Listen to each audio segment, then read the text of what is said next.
Another tale well calculated to keep you in suspense. The City That Was, written for Suspense by Richard Weil.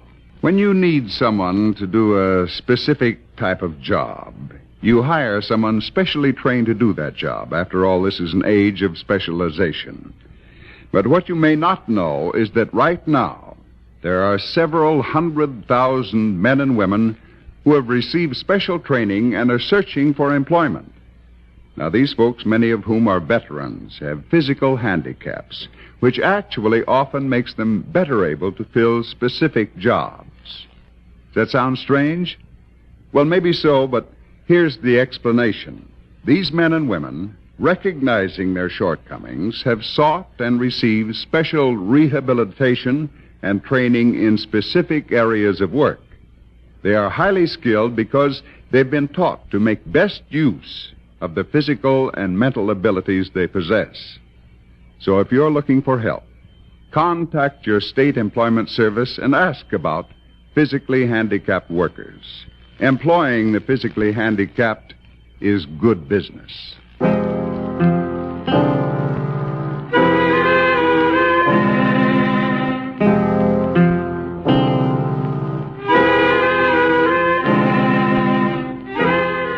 It is now 50 years since the first motion picture was made, amidst the orange groves of a sleepy little California village called Hollywood, and a latter-day gold rush began. Hollywood quickly became a sprawling, brawling boom town, and true to the tradition of the western frontier, a tradition it helped to create and has fondly fostered, Hollywood lived violently. And not a few of its citizens died violently, with and sometimes without their boots on. The stakes were high, worldwide fame, and undreamt of fortune. And the passions that poured onto the silver screen sometimes spilled over into private lives, with lethal results. In a moment, The City That Was, by Richard Weil.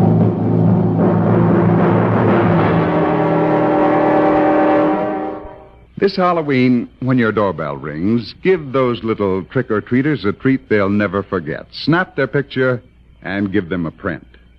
But before next Monday night rolls around, get several packs of Sylvania Blue Dot Flash Bulbs, the world's largest selling brand. Because only with Flash can you catch all the fun and color of Halloween. Only with Flash can you get all the clear, sharp details. What's more, flash bulbs work with any film, anytime, day or night, anywhere, with any camera.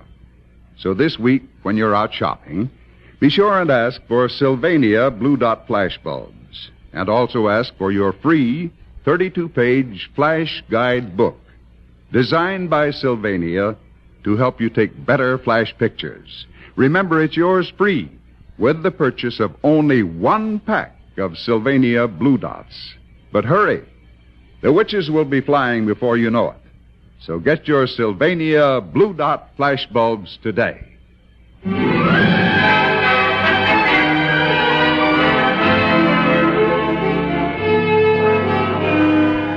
Hollywood of 35 years ago. There was a town for you. It flamed with color. It bubbled with intrigue. And it frequently simmered with sin. Gods and goddesses strolled the boulevard in those days and rode to the studio in their $20,000 custom-built Rolls Royces. It was the era of Valentino and Mabel Normand and Wallace Reed, of Barbara Lamar and William Desmond Taylor and William S. Hart, and the great vamps, Nita Naldi, Pola Negre, and Theda Bara. It was the era, too, of Anthony Kendall, matinee idol turned movie king, and his leading lady, Rena Chalfante, who used to be called the golden flame of the silver screen. You must remember them, and how they were tied up with the Corsica killing. All the facts of that cause célèbre were not told at the time, but they can be told now. And this is what really happened that rainy night in November, 35 years ago. Tony and Rena had finished a long day's shooting. It was nearly 7 o'clock when Tony tooled his big white Cunningham roadster into the driveway of his Whitley Heights estate. He stopped the car under the arch of the entrance gate and was reaching for the electric control button when a masked figure with a gun stepped out from the darkness. All right. Hold it right there. What is this? It's the end of the line for you, big shot. Oh, no. Oh, yeah. Here's where your boyfriend gets what's coming to him. Tony, it's Bart Malloy. Oh, that wasn't very smart to recognize me, Rena. Now you go with him. All right, Bart. Cut the melodrama. You're drunk. Now go on home and sleep it off. I'll see you at the studio tomorrow. There isn't going to be any tomorrow for you two. Because I'm going Look out, Bart, behind you! Let go of that gun, Bart. Let go. Oh, you don't. I said I'd kill No, you. I say. That's better. Now, I'll just unload it so nobody can get hurt. Here. You can have it back now. Now go on home and get some shut-eye. I'll see you in the morning. So you can fire me in front of the whole crew? How did you know we were going to... Not we, you. I heard all about it an hour ago. Alec Benson didn't want to let me out. You're the one who cut my throat. So you might as well call the cops and do the complete job on me. I have no intention of calling the cops. Why not? That would make your day perfect. Now, look, Bart. Suppose we forget all about this, All three of us. Right, Rena? Of course. Gee, that's big of you. Both of you. Maybe someday I can pay you back. Now go on home, Bart. You need sleep. Sure, that's all I need. Just a little sleep. And thanks, Tony. Thanks for everything. Tony, Yes, darling. would you mind driving me straight on home? Well, what about dinner? Oh, I don't feel much like eating now. I just want to go home. All right.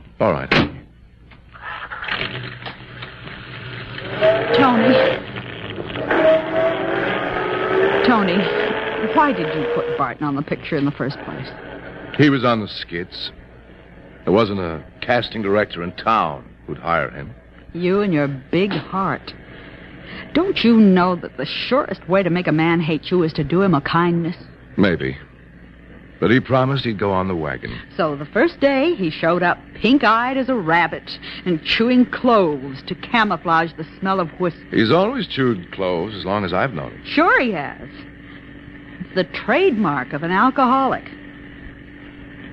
Tony, you know, he scares me. Nah, don't be silly, darling.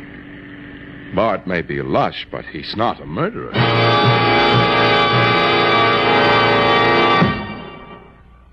In just a moment, we will return for the second act of Suspense.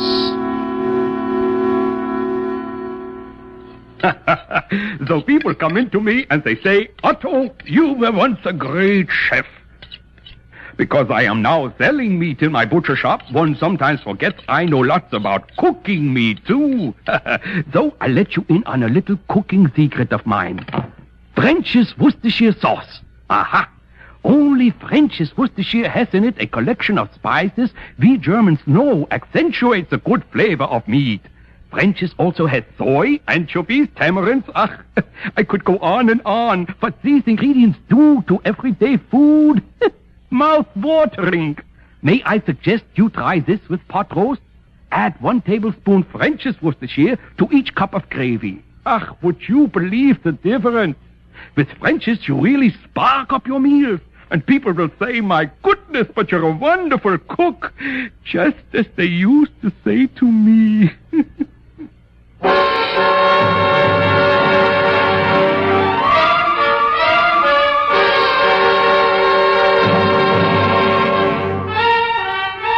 Of course Bart Malloy didn't take Tony's advice and go home.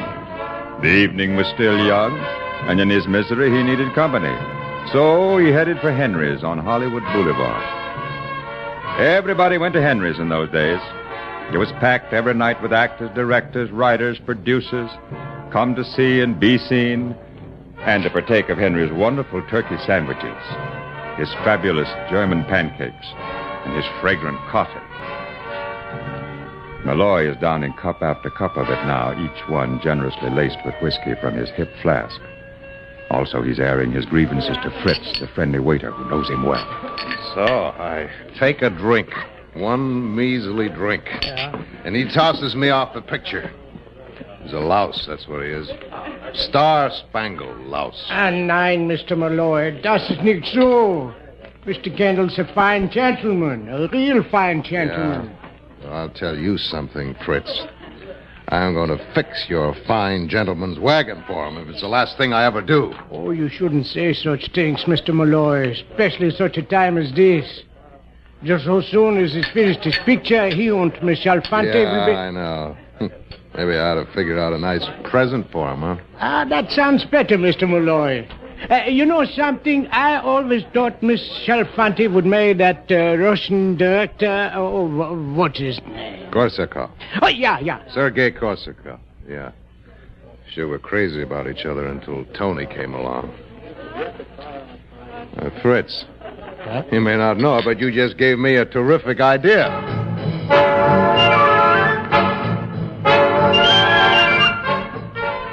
Mark Malloy lost no time in putting his terrific idea into action.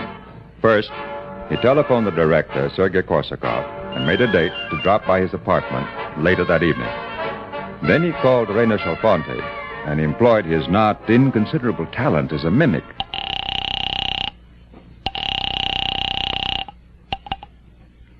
Hello. Hello, this is Hollywood 2749. Yes, it is. May I speak, please, with Miss Chalfonte? I'm Dr. von Kesselring, Dr. Friedrich von Kesselring. This is Miss Chalfonte, Doctor. I am Mr. Korsakov's physician, Miss Chalfonte. I have, I regret to say, some unhappy news for you. Well, is something the matter with Sergei? He has suffered a coronary occlusion. Oh, no.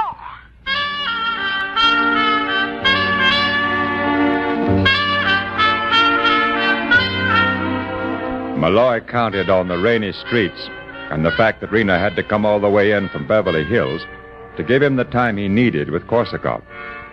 5 minutes later, he pulled up in front of the Russian director's house, high in the Hollywood Hills. Well, not exactly in front of the house, for it perched 60 feet above the street and was reached by a private elevator which opened on the sidewalk. Very futuristic, a Hollywood showplace at the time, this hideaway of the mad Russian. Malloy pushed the bell. The elevator door clicked open, and a moment later he stepped out of the cage into Sergei Korsakov's living room. Hello, Sergei. How are you, my friend? It's good to see you. Good to see you. Is this a lousy night? For me, it's perfect.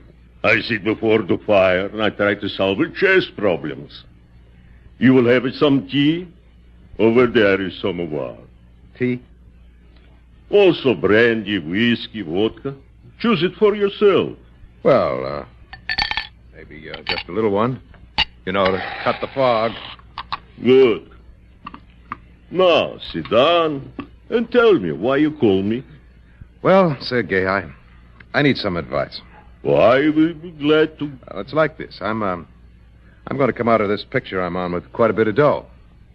You told me you'd been buying real estate, remember? No. I have quite a bit of property in Santa Monica. Santa Monica? That's too far out. Like the San Fernando Valley. Can't tell me that people are ever going to go all the way out there.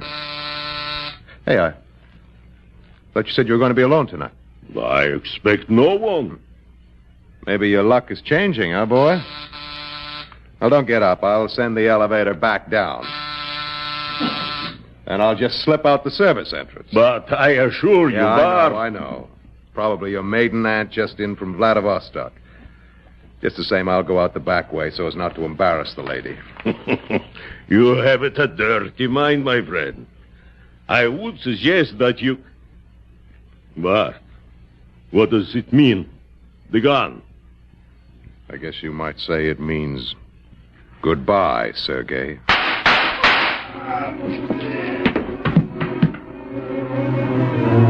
Malloy moved fast now.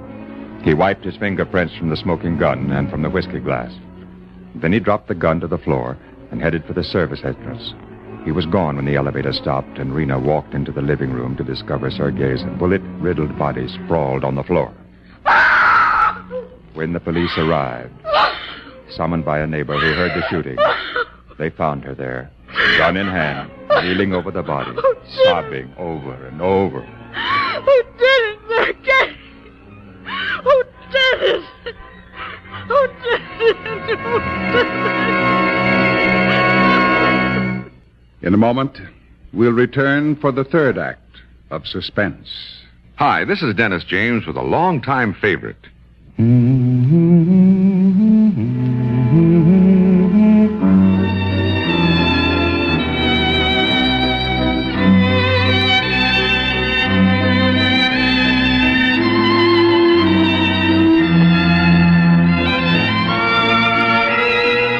Yes, the longtime favorites are usually the best, aren't they?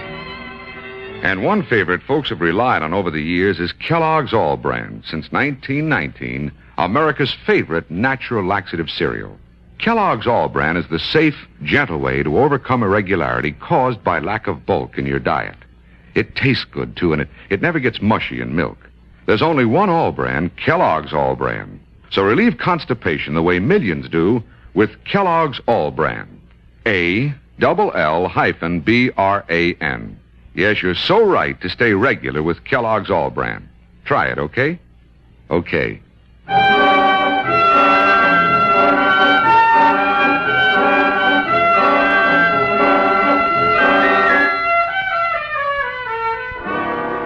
They allowed Rena Chalfanti one phone call. Naturally, she called Tony Kendall. But there wasn't much he or his attorney could do for her, since there's no bail on a murder charge. So Tony went to the scene of the crime, and there he found that an old friend of his was in charge of the investigation, Sergeant Kay of Homicide. I'm sorry, Tony, but it just don't look good for your girlfriend. But Rena is no killer. It's not for me to say. I can only go by the evidence I find, and, well, it all points to her. But where's the motive? Rena had no motive. She might have. What do you mean? Well, this is just a theory, of course. All right. Let's have it. You may not like it, Tony. I told you. Go ahead. Well, she and Korsakov were, they were pretty good friends before you came along, right? Yeah. So maybe he's still in love with her. Maybe he doesn't want her to marry you. Maybe he threatens to do something to stop the wedding. I see. And maybe she shoots him. Right. Wrong. Marty, Rena is not a killer. Maybe, but it looks like she did it. You've been all over the place, I suppose. Stem to stern.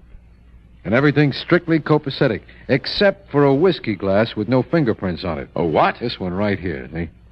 Somebody had a shot of bourbon out of it, and then wiped off the prints. Oh, wait a minute. Sergei didn't drink. He didn't? Well, then, maybe your girlfriend... Here we go with that maybe routine again. Now, Marty, for your information, Rena isn't a drinker either. That samovar over there is more in her line. Oh, so that's what you call that thing. What's it for? For making tea. Russian style. What's all this stuff in these little saucers? Oh, lemon peel, cinnamon, rose petals, cloves. They put it in the tea. All at once? No. One at a time. Oh. Well, then Korsakov must have been a clove boy. We found a lot of them on the floor. Cloves, And a whiskey glass. Yeah. You got a theory? Maybe I have. What is it? I'll let you know when I've proved it.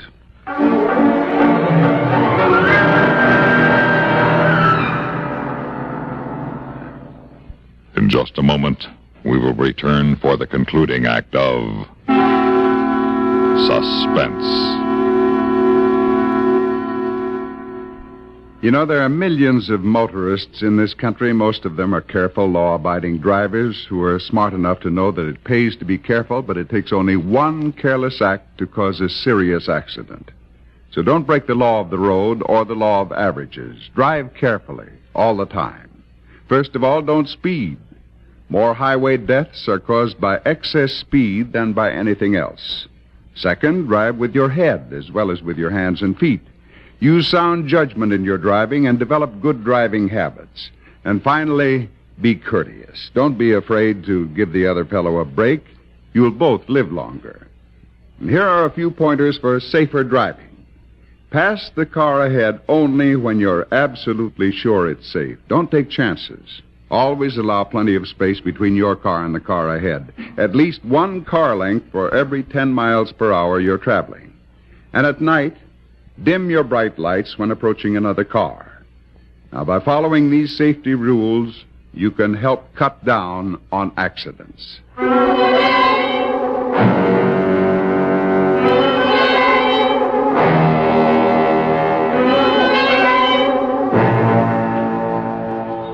Tony Kendall was in makeup and on the set at 8 o'clock the next morning. The cameras were in place, and the lights were all set up for the climax scene of Passion Lost, the big fight scene. Alec Benson, the director, greeted Tony with the long face usually reserved for funerals. Tony, I just heard about Rena. What a terrible... All right. Save your sympathy. She's innocent. Oh, of course. But what's it going to do to our shooting schedule? You're just chock full of compassion, aren't you? Well, I mean... How's the great man this morning? Good morning, Bart. Who's going to lower the boom? You or Alec? Well, Bart... I told you last night we'd forget all about it, Bart. I thought you meant... You're still on the picture, Bart. But, Tony, I've already hired... You heard me, Alec. Tony, I don't know what to say. Then save it. Let's get on with the fight scene. Okay. Now, this has got to top any fight scene that's ever been photographed. Sam! I can't hear myself think! All right, you guys, hold them hammers! Now, we've got to make this brawl in the spoilers look like a chorus boys' picnic. Now, I want... Look where you're going, knucklehead! Don't trip over those cables! Will you please knock it off, Sam? You make more noise than the hammers. Sorry, Mr. Benson. Now, let's get the suspense of the fight in Tolerable David, the brutality of Noah Beery and the Sea-Wolf, the cruelty of... Look, Alec, why don't you let Bart and me sort of work it out by ourselves first, Then we'll tell you how we see it, and if it's okay with you, we'll try a take. Well, all right. Just call me when you're ready. Fine. Come on, Bart. Let's block out the action. We begin here on the balcony when I find you coming out of Helena's room. Yeah. Now, you go for your gun, but before you can get it out from under your... Tony. Yes. I want to thank you for keeping me on the picture. It's all right, Bart. Now, as I was saying, when you... I want you to know how sorry I am about Rena. Are you really? Are you really sorry? I sure am. Rena's one of the greatest... Then you'll be happy to know that she did not kill Korsakov. No? Then, who did? Why, you did, Malloy. You killed him. What? You must be out of your mind. What would I want You killed him. And then you framed Rena. You did it for revenge. To get back at me. You're talking like a maniac. What about the clothes that dropped out of your pocket onto the... Of course the cop had clothes, too. They were by the samovar. That does it. You were there, Malloy, weren't you? And you killed him.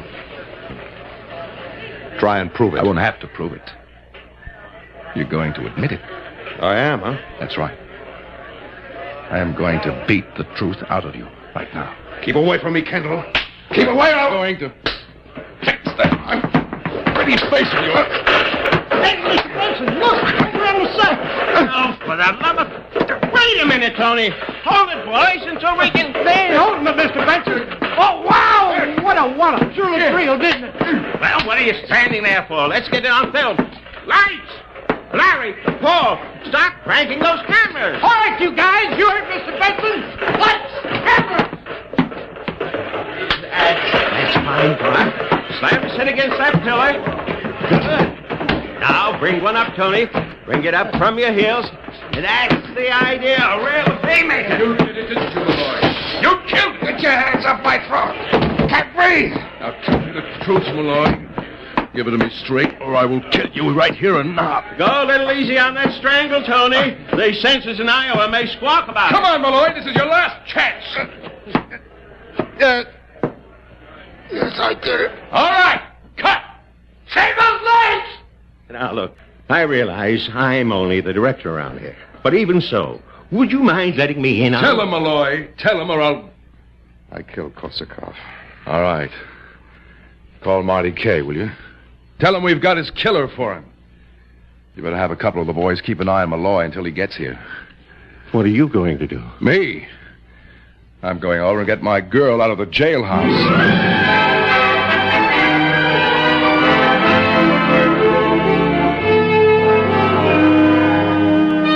And there you have it, ladies and gentlemen, a story out of the Hollywood of the 20s, the city that was. As you know, Rena and Tony Kendall are still one of the film capital's happiest couples. As a matter of fact, I had tea with them last week. Rena served from a great brass samovar, and I had my choice of sugar and cream and rum, of course. And then there were little china bowls filled with slivers of lemon peel and dried rose petals and sticks of cinnamon.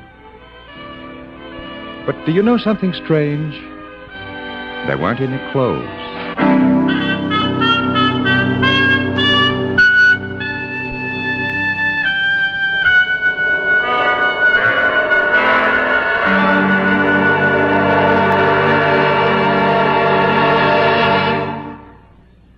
Suspense.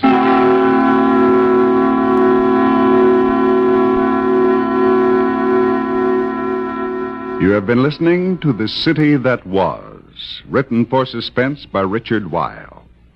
In a moment, the names of our players and a word about next week's story of Suspense. Americans want peace and world friendship. And one of the most effective ways to achieve this ideal is to form personal, international friendships. To people all over the world, the United States is a land of wonder. They want to know more about us, how we live, what our homes and schools are like, what we do in our leisure time. Well, these people are anxious to correspond with you to become international pen friends. You can enrich your life and make a new friend for yourself and your country by striking up a correspondence with someone overseas. So, if you're between 16 and 60, drop a note giving your name, address, age, and a few facts about yourself to Letters Abroad, 45 East 65th Street, New York, 21, New York. Enclose a self-addressed stamped envelope, and that address again is Letters Abroad, 45 East 65th Street, New York, 21, New York.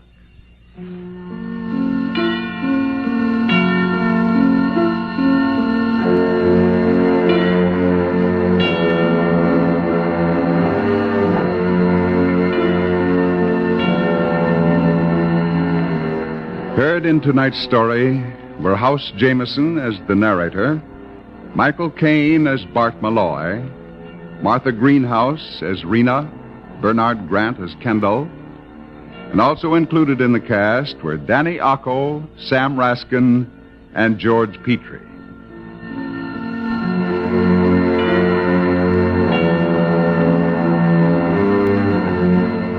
Listen again next week when we return with The Green Lorelei by George Bamber, another tale well calculated to keep you in Suspense.